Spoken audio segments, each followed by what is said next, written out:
দেখে আসলাম বহুল আলোচিত সিনেমা রাজকুমার। রাজকুমারের নেগেটিভ এবং পজিটিভ দুইটা সাইডই আপনাদের সাথে শেয়ার করব। যে দেখেছেন মুভিটার সাথে পয়েন্ট টু পয়েন্ট মিলিয়ে নেবেন, আর যে দেখেন নাই খুব তাড়াতাড়ি রাজকুমার মুভিটা দেখে আসবেন। সো রিভিউটা শুরু করা যাক। প্রথমেই আসি রাজকুমার সিনেমার স্টোরির দিকে। রাজকুমার সিনেমার স্টোরিকে তিনটা ভাগে ভাগ করা হয়েছে। এক হচ্ছে মায়ের দিক থেকে, দুই হচ্ছে ইসলামিক দিক থেকে, তিন হচ্ছে দেশপ্রেমের দিক থেকে। মায়ের দিকে যদি আসি, একটা ছেলের একটা মায়ের উপর যে ডেডিকেশন আছে, সে তার মায়ের জন্য কি কি করতে পারে সম্পূর্ণভাবে এই স্টোরিটাতে তুলে ধরা হয়েছে। দ্বিতীয় যদি আসি ইসলামিক দিক থেকে, মানে একটা মানুষের কথার যে কতটুকু গুরুত্ব, সে যখন একটা মানুষকে কোনো কথা দেয় সেটা যে কত বড় হতে পারে, সেইটা এই মুভিটাকে স্টোরিটাকে ফুটিয়ে তুলেছে। আর তিন হচ্ছে দেশপ্রেমের দিক থেকে।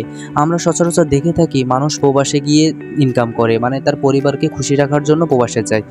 এইটা যে কতটা গুরুত্বপূর্ণ, মানে দেশে আসার জন্য তার যে ছটফট একটা ভাব থাকে, ছটফটানি থাকে যে দেশে সে কবে যাবে, এইটা এই স্টোরিটাকে খুব গম্ভীর একটা রূপ দিয়েছে।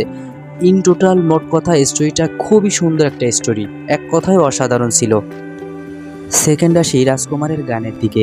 রাজকুমারের তিনটা গান, আমি একাই হব রাজকুমার, রাজকুমার টাইটেল সং, আর হচ্ছে বরবাদ। এই তিনটা গান যখন রিলিজ হয়েছিল তখন অনেকে প্রশংসা করেছিল এবং অনেকে সমালোচনা করেছিল। বিশেষ করে আমি একাই হব রাজকুমার এই গানটা অনেক সমালোচনার শিকার হয়েছে। এর কারণ হচ্ছে এর এডিটিংটা অতটা প্রফেশনাল মনে হয়নি, যে কারণে এটা সমালোচনার শিকার হয়েছে। আসলে আপনি যখন এই গানটা মুভির স্ক্রিনে দেখবেন তখন আপনার মনেই হবে না যে এই গানটা সমালোচনার শিকার হওয়ার কথা ছিল।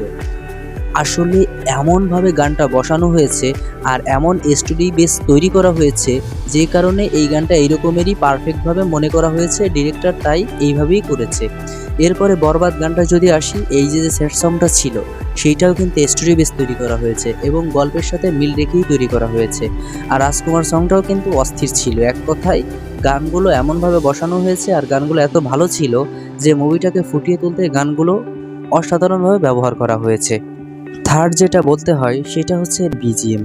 ভাই রে ভাই, কি ধরনের বিজিএম ছিল! যখন যে বিজিএমটা দরকার, স্যাড, কমেডি, মানে রোমান্টিক যে বিজিএমটা দরকার, ফুলফিলভাবে এই রাজকুমার সিনেমাতে আপনি পাবেন। সচরাচর বাংলা মুভিতে বিজিএম অত ভালোটা দেখা যায় না, মানে ভালো হয় না অতটা, কিন্তু রাজকুমার মুভিতে প্রত্যেকটা সিনে বিজিএম আছে এবং প্রত্যেকটা বিজিএম মনে লাগার মতো বিজিএম ছিল। ৪ নম্বর পয়েন্ট যেটা আমি ভেবেছি সেটা হচ্ছে সিনেমাটোগ্রাফার। সিনেমাটোগ্রাফি সচরাচর বাংলাদেশে অতটা ভালো হয় না, কিন্তু রাজকুমার সিনেমায় একটু অন্য রকমেরই তৈরি করা হয়েছে, যে কারণে সিনেমাটোগ্রাফার ছিল খুব মজবুত। সে খুব ভালোভাবে এটা ক্যাপচার করেছে এবং স্ক্রিনের সামনে প্রকাশ করেছে। এবং 5 পয়েন্টে আমি যেটা ধরেছি সেটা হচ্ছে এর স্ক্রিন প্লে। এই স্ক্রিন প্লের জন্য ডিরেক্টরকে একটা ধন্যবাদ দিতেই হয়, কারণ আপনি একটা মুভি যখন দেখতে যাবেন তখন আপনার ফার্স্ট অফ অল সেটা আসে মাথায়, সেটা হচ্ছে এর বোরিংনেস।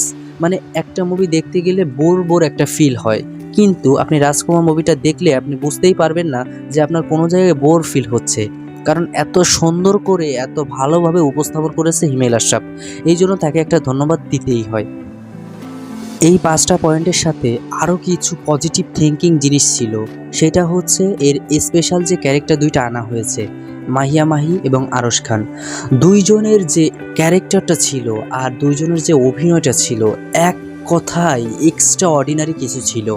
মানে আপনি সচরাচর মাহিয়া মাহিকে একটা ভিন্ন ক্যারেক্টারে দেখতে পান এবং আরশ খানকেও ভিন্ন ক্যারেক্টারে দেখতে পান, কিন্তু যখন আপনি রাজকুমার দেখতে যাবেন সেইটা আপনার মনে হবে যে না, এইটা তাদের লাইফের one of the best acting ছিল। এইটা অনেকে নেগেটিভভাবে নিয়েছে, কিন্তু আমি যেটা মনে করি যে এইটা কোনো নেগেটিভিটি আসেই না, কারণ হচ্ছে তারা ফুলভাবে এফোর্ট দিয়েছে এই মুভিটাকে সুন্দর করার জন্য। আশা করি এই তাদের এই যে ক্যারেক্টারটা ছিল এইটা আপনাদের খুব ভালো একটা মজা দিবে, মানে খুব ভালো একটা অ্যাপ্রিসিয়েট তারা পাওয়ার যোগ্য আর কি। নেগেটিভ এবং পজিটিভ দুইটা সাইডই আপনাদের সাথে আমি শেয়ার করলাম।